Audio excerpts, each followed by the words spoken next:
Hello, and welcome back, everyone, to this week's episode of That's Bonkers, Bruh, where we talk about the strange and unusual, the interesting, and anything downright bonkers. I'm your host, Mitch. And I'm Kelsey. Now let's get into it. Yeah, I have a lot to say today. We are very appreciative of the people that have reached out to our couple dozen people that have at least started following our Instagram page. That's bonkersbruh.pod. Mm-hmm. And thank you for everyone that's listened. Yeah. It's been super rewarding just to even have like a few people reach out and say that they enjoyed the episodes and they thought it was funny, and makes my heart happy. It is like the biggest compliment in the world to me when somebody says that I'm funny.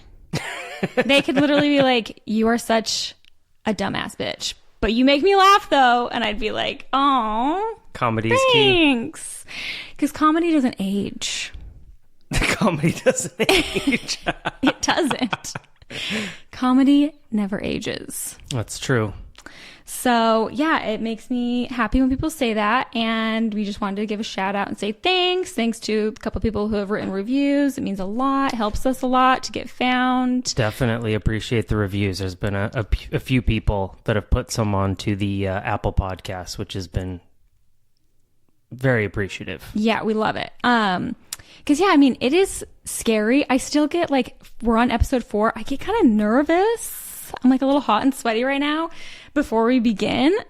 Oh, absolutely. Yeah. No, right before I even hit the record button this time, I was like, yeah, like, I don't know why it's so nerve-wracking. A little bit of adrenaline going. Yeah, because it's like, if it sucks, we'll just delete it. That's true. You know what I mean? That's what I have to tell myself. I'm like, this isn't like a normal interaction out in the world. Like, if it sucks, I can just delete it. I mean, but we have yet to completely delete an episode. Yeah, not yet. I almost re-recorded the Ogden Tunnel one because, I don't know, it just didn't flow quite as well as I wanted it to. I was not in my right frame of mind. I was super tired and honestly kind of cranky. So I was just having a hard time with that one. But I'm like, whatever, it's fine. I don't know, it's fine. I just was overanalyzing it. So anyway, hope you guys enjoyed that one. I'm hoping I'll be able to flow a little easier today because I did have a coffee at 3 p.m. so that I could get through this evening. Caffeine helps. Yes, especially with the time change. But what I was going to say, I was getting off track, before we dive into our topic, is that it is a bit scary whenever you create something and then you put it out into the world for everybody to criticize. And I'm just like naturally like a creative person. Like, I'm a hairstylist. I used to make mermaid crowns out of seashells and sell them online because I'm super random. And I feel like anytime you make something, it's just so scary. Like, I would always be so scared when I would sell a mermaid crown. Like, oh my gosh, are they going to hate it? Are they going to write a bad review? Is something going to break? Are people going to think this is stupid? Like, it's just scary. But anyway, so we appreciate the love. But in regards to that, a long time ago, I saw this quote and I posted it on my hair Instagram a long time ago, like years ago, when I was like in the midst of a mermaid crown making phase. And anyway, it stuck with me because it says, it's better to create something and be criticized than to create nothing and criticize others. And for some reason, that just has always stuck with me. So anytime I get nervous about putting something out into the world, whether it's this podcast or a picture of hair I've done or just anything creative, I just think of that and it's like, whatever. You're not going to be everybody's cup of tea. I'd rather get criticized and make something than to sit at home and do nothing and criticize other people.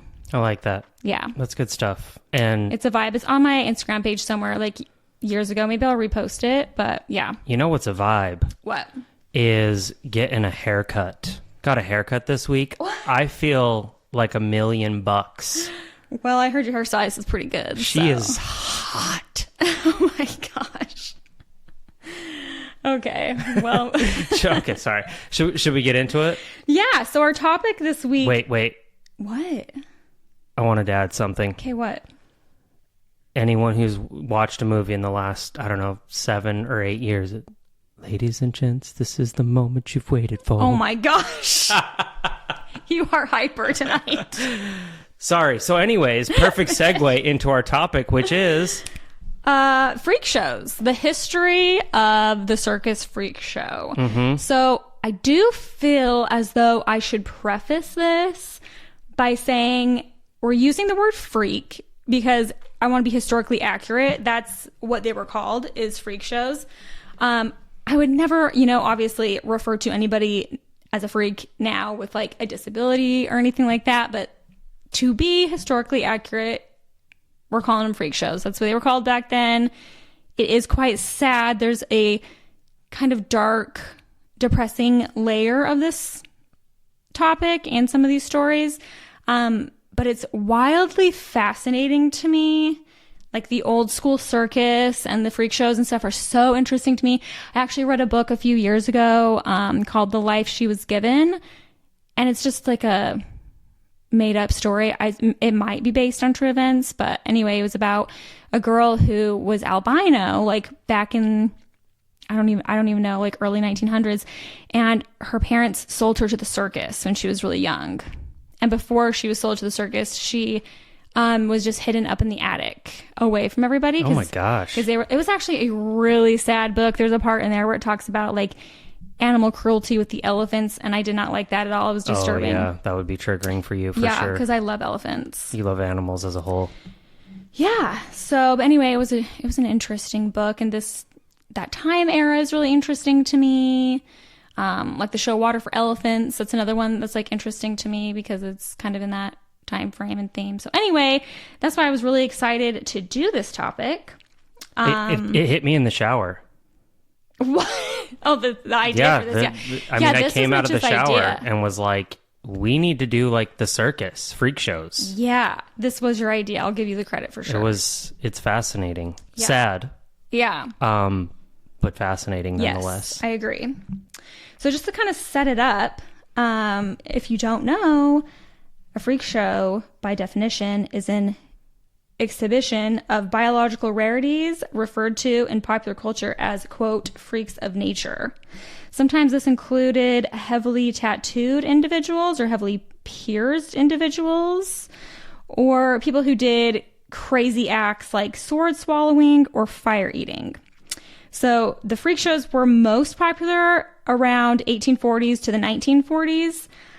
They did go on longer than that, but they were technically banned around 1980.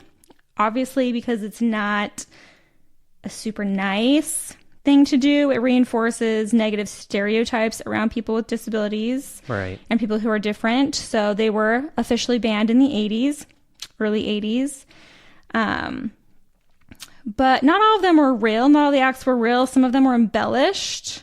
It does show that too on The Greatest Showman. Yeah. I think it's the fat guy. Oh yeah. They gotta like stuff his shirt full. Yeah, they embellished the guy some with of the stilts acts. For being like 12 feet tall. Right. That's showbiz, babe. But anyway, I've got 5 quote freaks that I'm going to highlight today. But Mitch, do you want to hit me with what you've been researching? Yeah. So my little song going into it, The Greatest Showman, right? Yeah. Solid show. Solid performance. Around P.T. Barnum. Phineas Taylor Barnum was his full name. Known as a showman, a businessman.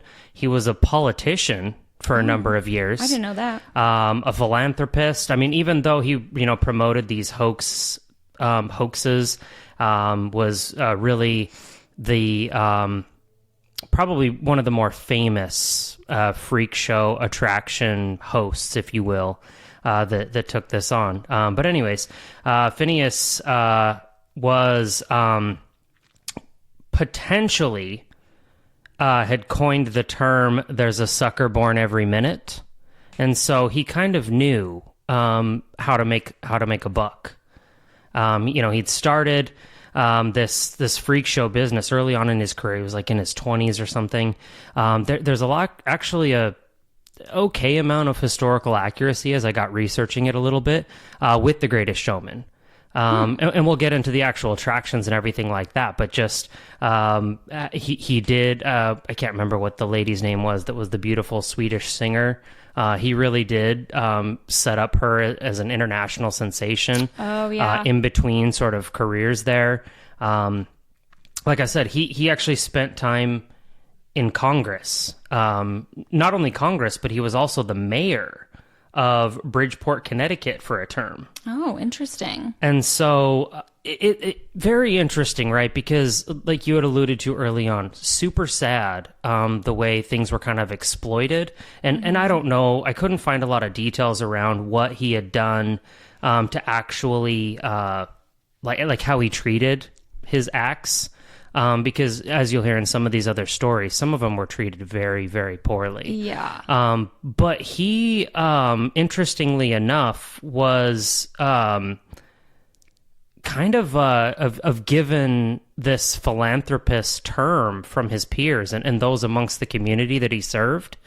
They really believed that he'd done a lot of good. He did, in that, he helped to build things up within the community. I think it was part of his politics and everything like that. But I don't know. It's sort of this, I don't know, I guess double-edged sword of that he exploited people for money early on in his career. Maybe he had a change of heart later, which caused him to maybe be more generous with his earnings and send some of that out. I mean, they made a coin for him, like a collector's coin with his face on it. By the way, not nearly as handsome as Hugh Jackman. Well, obviously. Portly fella from what I could tell on the photos. Portly. And, go look him up. Just give it a look. Because I had this freak show thing. The Jenny Lind or whatever. Now the name finally came to me. Paid her like a pretty exorbitant amount of money. It was like $1,000 back in the late 1800s per show, which would equate out to like 35 grand today or something like that. Anyways, went through his career, did all this stuff. Again, tons of accolades amongst his peers, where he had provided money to institutions to build things. There was a lot of like statues and stuff like that really wouldn't have been anything if it wasn't for him. One thing that I found was actually really interesting is that the circus, the Barnum and Bailey circus, actually didn't come about until after his death, from what I understand. Oh. So he started the circus, and probably more so the circus as we know it today, not the freak show attraction that we'll talk mostly about. But that circus didn't start till he was like in his 60s or something like that, 60s or 70s. He ended up selling, or excuse me, the organization ended up selling a portion of land to Bailey Circus for like $400,000. It was a handful of acres for them to actually set up a more permanent tent. So that's worth, back then, it's like 12 million or something like that. A pretty astronomical amount for a plot of land. And then they eventually merged together in the early 1900s. So that's where you get the Barnum and Bailey Circus. Oh, okay. Anyways, lots of interesting stuff. I could talk about Phineas for a hot minute, but I know we have a lot to cover here, so I'm going to shut my trap and let you take it away, little miss. I feel like Phineas would be a really funny name for a dog. I knew you were going to say that. Yeah. That would be really cute. Just like a really goofy, homely, like Chihuahua or something. Name it Phineas. I'm thinking English Bulldog. That's not a bulldog name. Absolutely is. Okay, whatever. I said he was a portly fella. True. Okay. Well, anyway. So I have been so excited all day, Mitch, to tell you about this part. I've been hyping it up. I was like, oh my gosh, I found some interesting information that I didn't know before. And now I have such a connection to one of my freaks that I'm highlighting. I'm so excited. I'm totally building it up. I'm sure Mitch is going to think it's stupid. She has been building it up for several hours. When I tell you, she called me while I was at the grocery store just to tell me. I've been on a high about it. I've been like amped up about it all day. Okay. So I'm going to do these out of order because I originally was going to do this one last, but I can't wait to tell you. Okay. So Violet and Daisy Hilton, if you haven't heard of them, I have a book about them actually. They're conjoined twins. They were conjoined at like the hip kind of buttocks area. It almost looks fake, but yeah, they're just conjoined like at the hip. And they became pretty well known, pretty famous Most of their performing was in the 20s and 30s. They were born in the UK, from what I understand. And their mom sold them, I guess, to, like, I don't know if a handler is the right word. She sold them to someone in the circus. She was like a single lady. She was pregnant out of wedlock. And I just had to get this off my chest. I do not know how it would be possible to deliver a conjoined twin baby back in the day, especially. Like, if that happened now, I feel like you would just get a C-section. I don't understand. I just can't even imagine having a baby, period, like, back in the day before there was, like, medical advances. You just, at first I thought I can't even imagine having a baby, period. And then I was like, well, we've had two. So. Well, I can't imagine having one again, I'll tell you that much. But I just can't imagine doing it, like, back in the day without, like, proper medical, like, I don't know. I mean, I know people do that now, but anyway, off track. Okay. So she sold them. I think she just felt like she couldn't provide for them, and, like, that it was so taboo to be having a child out of wedlock then. So she just sold them away, which is a common theme in these stories. You'll find out. So the reason why I thought I knew a lot about Violet and Daisy, I did not. Like, this is what I found out today. So their last performance was in 1961 in Charlotte, North Carolina. There it is. We live in Charlotte. May I remind you? Mm-hmm. Okay. So that was their last performance, was in Charlotte. Their manager essentially abandoned them and just left them high and dry. They didn't have any money. They didn't have anywhere to live. They didn't have anything. I don't know why they got dropped off like that, but they were just SOL on their own. So they got a job at a grocery store in Charlotte. They worked at this grocery store. And unfortunately, they died in 1969 of the Hong Kong flu. I had never even heard of the Hong Kong flu. Apparently it's a thing. So They died of the flu. This is really sad. So Daisy died first, and they just didn't notify anybody. I'm sure that her sister was like, okay, like, I can't live without my sister. So it's like, they think from the autopsy that her sister, so Daisy died first, and they think Violet died 2 to 4 days later.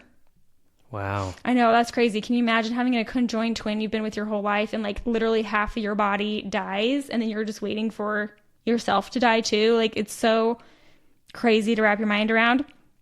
Okay, so they're buried in Forest Lawn West Cemetery in Charlotte. It's 20 minutes away from here. Oh. They're literally buried 20 minutes away from here. So you need to go find it. Oh, we're going to go find it. You can bet your bottom dollar. Probably this weekend for our date night. It's 20 minutes away. And listen, so they share a grave with a Vietnam vet whose name is Troy Thompson. His father, I guess, was an acquaintance of theirs, and they didn't have enough money to have their own grave, so they share it with this Vietnam vet. I don't know exactly how that works, if they're buried on top of each other, or is there two gravestones? Like, I'm not really sure exactly how that works. But apparently, when people go to visit the grave, they leave 2 pennies on the gravestone, because that's how much it costs to see their act back in the day. Interesting. Okay. So you go and you leave 2 pennies as, like, a sign of respect kind of thing. Like, so I want to go do it. You want to leave a couple pennies? Yeah, I want to go. I'm being dead serious. I want to go. I can see it in your face. I want to go track down their grave and leave 2 pennies to pay our respects. Like, that is wild. I've literally been researching them. I have a book on them. Yeah. And this whole time I did not know that they died in Charlotte, North Carolina, and they're buried there. That's crazy. Probably because I didn't finish the damn book. Yeah. Gosh, I only got like halfway through, but then just my ADD kicked in. I guess I have such a hard time finishing books sometimes. So I want to finish it. I did just finish a book recently. I'm doing better. But that's really interesting, though. I know. No, there's more. Here. Oh, there's more. There's more. Because I was going to say, I've seen where people leave coins at graves, but it's usually like for the military. I probably have this all screwed up, but like a penny means that like you were in the military with, or like in the same branch or something. I'm going to totally screw it up, so I apologize in advance. But then like, yeah, like a nickel means that you maybe were part of the same, I don't know, company. And then like a dime is more, and like a quarter could mean that like you literally fought side by side with them or were like there when they died or something like that. There's like, it's a military thing to leave coins at graves. I've never heard of that, so I'll take your word for it. Is in association with like your relationship with them. Huh, interesting.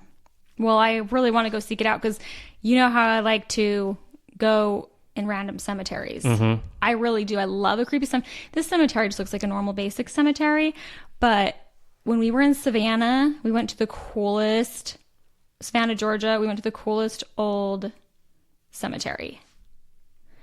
Anyway, so this is the other thing that's interesting, Mitch, is on May 26th, which, as you know, birthday. That's my birthday. On May 26th, 2022, a blue plaque was unveiled at the house that they were born in the UK. It's on 18 Riley Road, and it was dedicated to them. The city officially came up with this plaque. They were in cahoots with the current owner of the house, and they allowed it to be put on their house. And it says their birth year to death year, 1908 to 1969, and it says stars of stage and screen born here. And I was like, oh my gosh, this is so weird. They were, are buried in Charlotte. And then I kept reading. I'm like, oh my gosh, on my birthday, they came up with this plaque. Blah, blah, blah. So I don't know. I just think things like that are interesting. You do love a good like association. Yeah, I really do. And like numbers and stuff. I'm really weird about numbers. And I just think that's such an interesting coincidence. You're such a crystal girl. I'm such a crystal girl. So now like I'm hardcore vibing with Daisy and Violet. I can see that. Because their plaque was unveiled on my birthday. How weird is that? So fun. Can you understand why I'd be excited? I see now why you called me at the grocery store. If I had to hold it in for one more day, I just would have had to tell you. I know. Anyway. All right. On to my next freak. So, this one is interesting. So this guy's name is Lalu Rampersad. And Lalu, an Indian Muslim, was born in India. I'm not even going to try to say the name of where, so I'll slaughter it. In 1874, his parasitic twin had 2 malformed arms and 2 legs, but no head.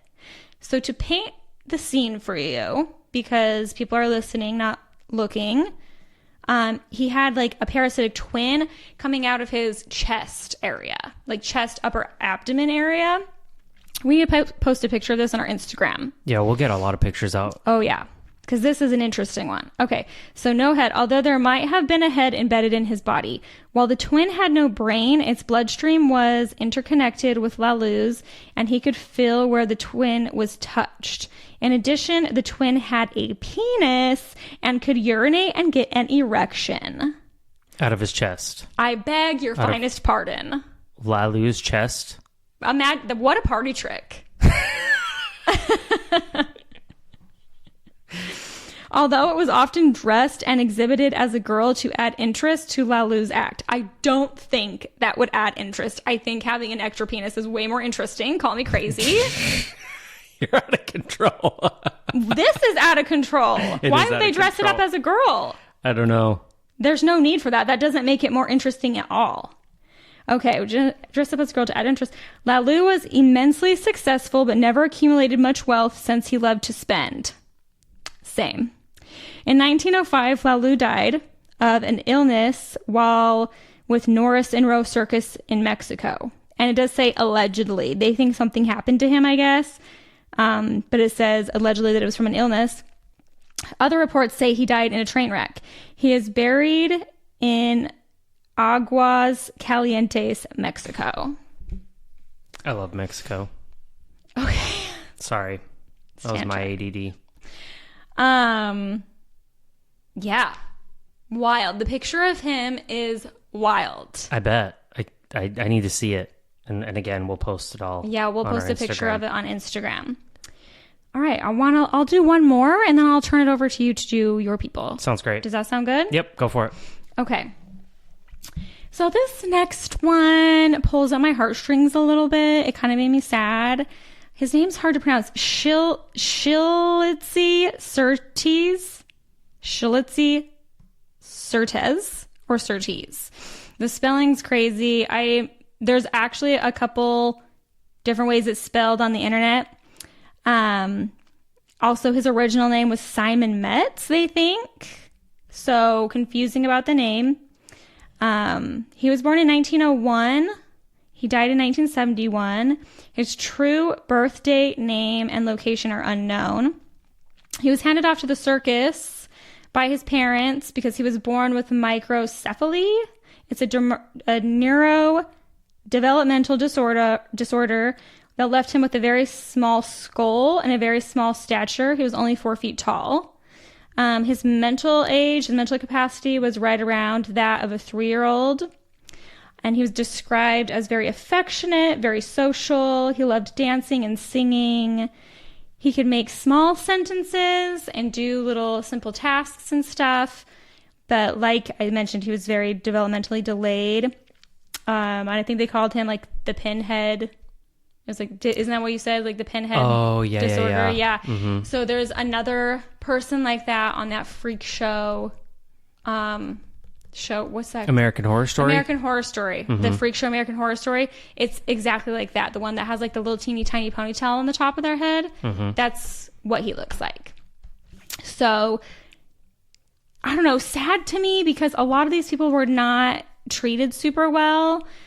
And I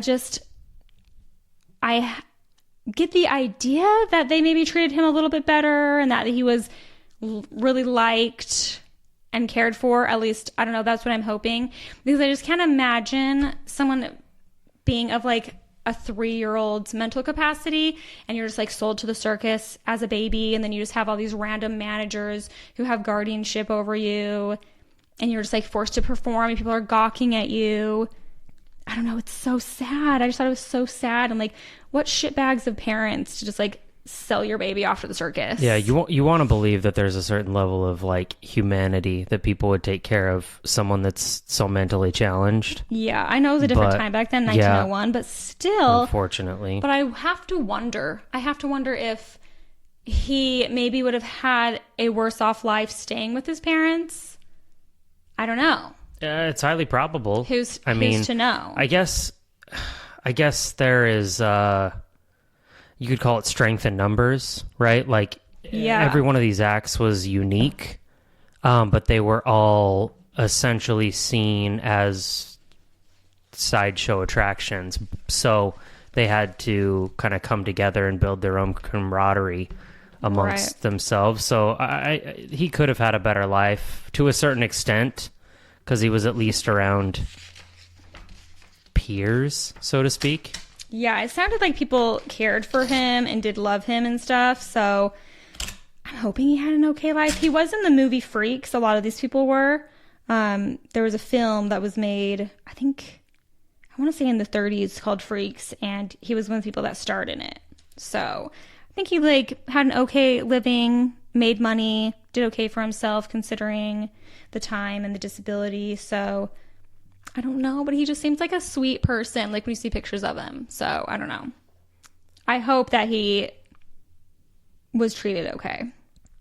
Here's to hope. Yeah. I'm gonna tell myself that for my mental health. But anyway, who do you got, Mitch? So I have a couple. First, we're going to talk about General Tom Thumb. And this individual, young man, I suppose he would be, was one of the characters that was highlighted in The Greatest Showman. This was, his name was Charles. So anyways, I'm going to read this little clip here because I found it and I think it paints a better picture than I could probably talk about it. Because it does start with kind of Barnum and you figure out the association that he had with General Tom Thumb. So P.T. Barnum was one of the first true moguls and flashy showmen in American history. While a circus and cadre of sideshow attractions included plenty of fake freaks for people to come and share, stare at in horror, he also specialized in exploiting real humans. In fact, he wasn't above manipulating his own distant cousin. So he was related to Charles Stratton. I didn't realize that. Yeah, who had this rare disease that caused him not to grow. Charles had barely grown from the time he was a toddler, and Barnum, I wish I could read. Gosh. Explained to the boy's father that the young man could help earn a living for his family by joining the circus. Because Charles could not otherwise find easy employment due to his size, he was eager to jump at the opportunity. Barnum taught him to dance, sing, dress up, and impersonate famous people. The act toured in the late 1700s when Barnum and Stratton... No, that's not right. It has to be 1800s because Barnum wasn't even born in the 1700s. Someone screwed up on this. Anyways. Someone's not proofreading. Young Charles performed under the stage name General Tom Thumb and wowed audiences in the United States with his complex routines and hilarious antics. He toured with Barnum's circus for 3 years, encountering mobs of fans wherever he went. Such was the power of his celebrity that more than 10,000 people attended his funeral when he passed away. He was truly a beloved figure who somehow managed to make the best out of a terribly exploitive circumstance. I knew you were going to cover that one. I had to.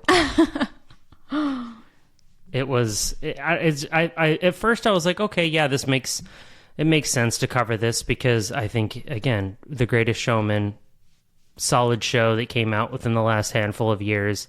Yeah, everybody's seen it. Yeah, we had to watch it. The soundtrack slaps. It sometimes gets the people going. And so... With Zac Efron, yes, it does. Easy. Take it easy over there, Kramer. Anyways, I felt like I had to cover it because, and then when I found out that he was related, distant cousin, but still related, and still was like, no, I'm going to take you and make you a star. Yeah, I didn't know they were related. That is interesting. Yeah. All right. So anyways, we're going to go to another set of conjoined Siamese twins. The boys were named Chang and Ang Bunker. They were born in 1811 in a small town near Bangkok. They were considered medical marvels, especially since they had almost completely separated bodies, save for a small 4-inch bridge of flesh that connected them. It's like right near their hip. Yeah, it's kind of how Violet and Daisy was, and it's interesting that they wouldn't try to separate them. But I guess what year were they born? 1811. Oh, well, that'll do it. Yeah. Yeah. Not a lot of medical advancements that far back. Mm-mm. Anyways, the gentleman that actually found them, quotes, found them, tracked down the twins' mother and paid her $500 to exhibit her children as a curiosity on the tour of the world as the Siamese Twins. The brothers toured for 3 years doing backflips and playing badminton for enthusiastic audiences. While they were a very popular act, they barely saw any money from their performances and were often treated like property rather than people while they were working with Hunter. Tired of the exploitation, the brothers ended their contract with Hunter once they turned 21. For years afterwards, they ran a show of their own where they were able to earn money and perform on their own terms. Still, they didn't like being gawked at and quit performing at freak shows and circus performances altogether. They decided to become American citizens, bought a plantation in North Carolina. What? Right? We're full of freaks here. But even though they were through with being exploited, that didn't stop them from running their plantation off the backs of enslaved people. Oh, so man. These... Tisk tisk. Yeah, right? They came here, became American citizens. I was rooting for them. Bought a plantation in North Carolina, and then owned 18 slaves, many of whom bore children.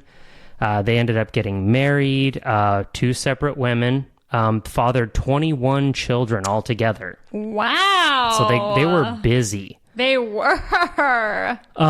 Which also awkward, right? So awkward. Like you could really go down a mental deep dive. Don't do it. About that situation. Let's get back on track here. I'm going to try to keep it PG-13 so I won't go down that road, but... Well, damn. Karma's a bitch. Anyways, so it got bad for them. They invested heavily in the Confederate States of America. So basically, they put a bunch of money in the South, which obviously didn't pay off for them. They ended up filing for bankruptcy. Chang began drinking heavily and ultimately suffered a stroke in 1870. Still conjoined, right? Yeah. Died in 1870. In 1874, Chang... sorry. That can't be. Sorry, he suffered a stroke. He lived through the stroke, though. Oh, okay. I was like, you can't just have a dead body attached to you for years. 1874, Chang caught bronchitis and died in his sleep. Aang woke up to find his brother dead, and within hours, he ended up passing away. Yeah, I do remember reading that part, because I'm like an expert on freak shows now, and that they were one of the people that I did read about. It's almost like the concept of when couples have been together for a long time and they really say that like you can die of a broken heart. Yeah, except they're physically attached, so they literally will like get sepsis and die because you can't be attached to a dead body. I guess that's true. There's all sorts of elevated levels in your body of ammonia and everything that'll probably do you in quick. Yeah, there's no way. It's like you wanted them to win, right? You were like, oh, come on, like, you know, and then kind of became assholes a little bit at the end. They moved to the South and lost their money because they had a bunch of slaves, and interesting. Kind of unfortunate. Yeah, I didn't read about that part. That seems crazy. It wasn't. I thought interesting though. I mean, I guess it was. It kind of opened my eyes a bit because I guess you assume, having not lived here, you assumed that all slave owners were just like rich white men. Yeah. And these guys were freaks that didn't make any money while they were in the show until they branched off, started their own show, obviously made enough money, and Chang and Aang from Bangkok are clearly not old white men. Yeah, that's so they still were like brown and ended up buying African American slaves. Yeah, and it's odd too because it's like they know more than anybody what it's like to be treated unfairly and to be treated poorly. So it kind of like is extra shitty of them that they then would be slave owners. I don't know. That's just weird. Yeah. I mean, I know that I can't, it was a completely different time. Yeah, but it's just weird. But it's still just a weird concept. It's surprising. I was not expecting that. To feel like you were less than your whole life and not have that same sort of empathy for individuals working in quotes for you. Maybe it's just like a power thing. Like they were like liking to be in power because they were given the shorthand all their life.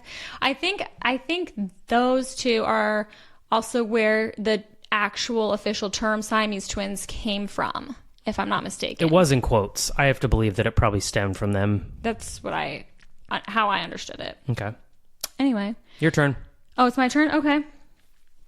All right. So we're going to move on to a lovely lady named Frances O'Connor.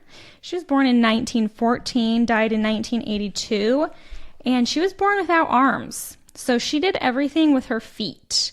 Eating, drinking, smoking, writing. Smoking. Nice. Even knitting and sewing.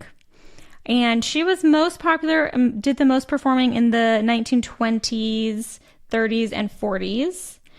She never got married or had kids. She was also in that show, Freaks, that I talked about. And she was real cute. She was a vibe. She had like the cute little like 20s short haircut with like the finger waves and the pearls. Like she was really cute. So I want to post a picture of all these people, but yeah. Oh, for sure. That's just like a short little one, but she would just, I think her main act like that she would always end with was lighting a cigarette and smoking it with her feet. Nice. Yeah. Quite the act. I think I just have one more left.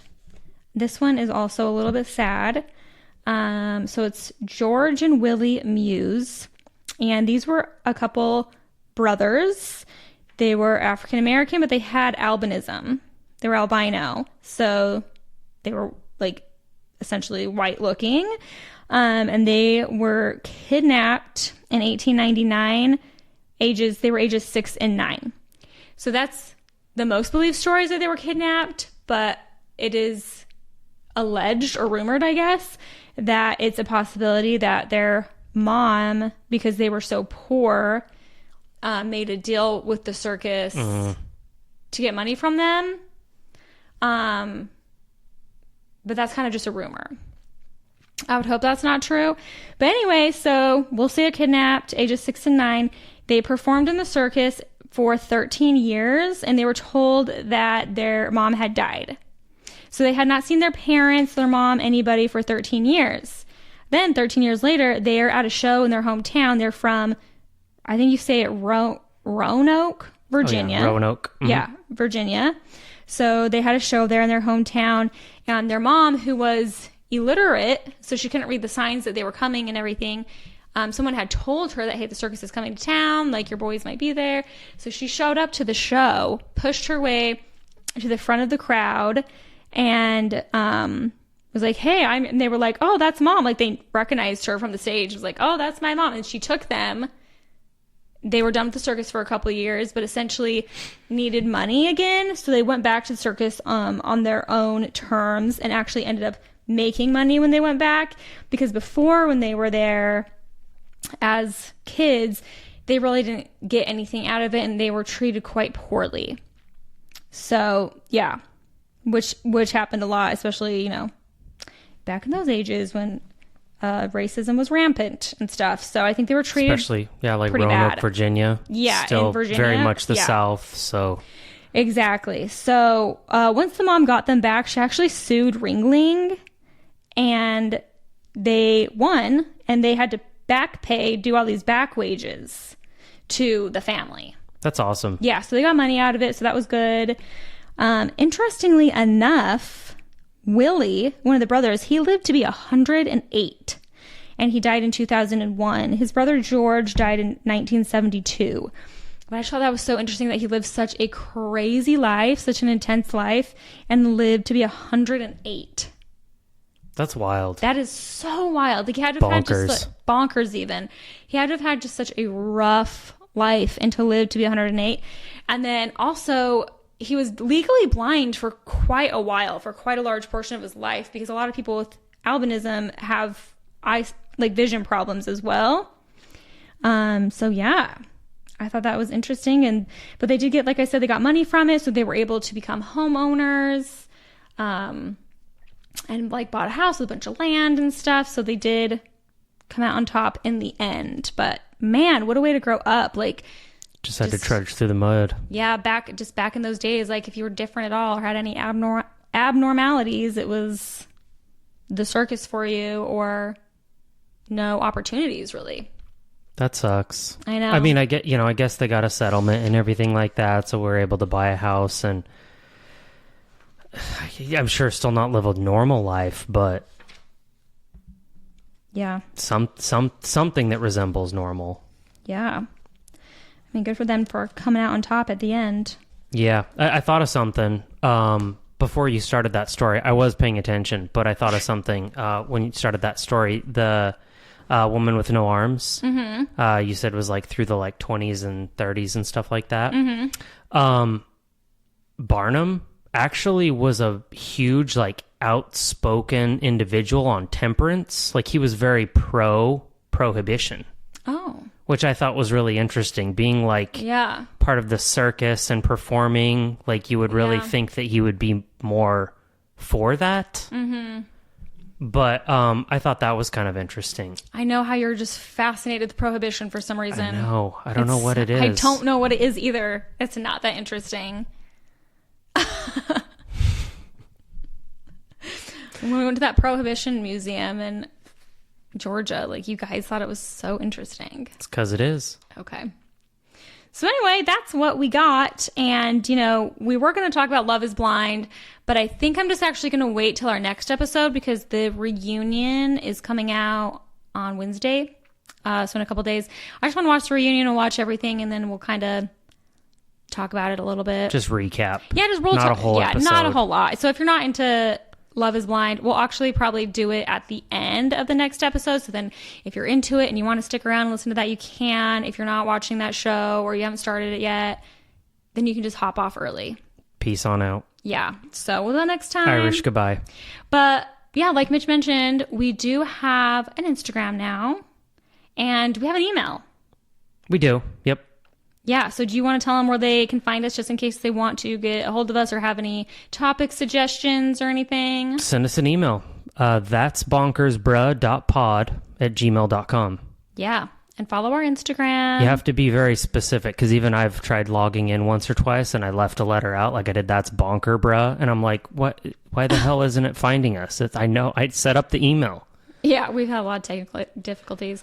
And on that note, shout out to Mitch for being tech support because I can't do it. I don't know why tech stuff stresses me out so bad. I would be in the corner crying if I had to be in charge of all the tech stuff. And you have watched so many YouTube videos. I've taken like a college class on podcasting equivalent. Yeah, and it's like nothing can ever go right. Like nothing can be simple. It's like when you're doing a home renovation and you uncover more and more shit. Expect to go to Lowe's 3-4 times and there's going to be a whole hell of a lot of 4-letter words. Yeah, it's like that. It's like you start, okay, let's upload this. Oh, our thumbnail's too big. Oh, well, how do we resize it? Oh, well, that's not working. Okay, now let's solve this. It's just like all these like little problems to solve, and it's just been, it's a lot. Mitch has put in a lot of hours for the tech stuff, so thanks, Mitch. We're trying. Yeah, we're getting better. So, all right, well, yeah, I think else? that pretty much takes care of everything this week. Again, I think want to just say one more time, thank you everyone for the support so far. Very much appreciate it. Thank you for the good reviews. Please subscribe to our, whether that's through Apple or Spotify. It's even on YouTube. If you want to go out there and just listen to it that way. Yep. All right. Well, if you have any good topics that you would be interested in hearing about, that you want us to cover, shoot us an email, shoot us a DM. And otherwise, we'll catch you later. See you on the other side. Peace out. Bye, everybody.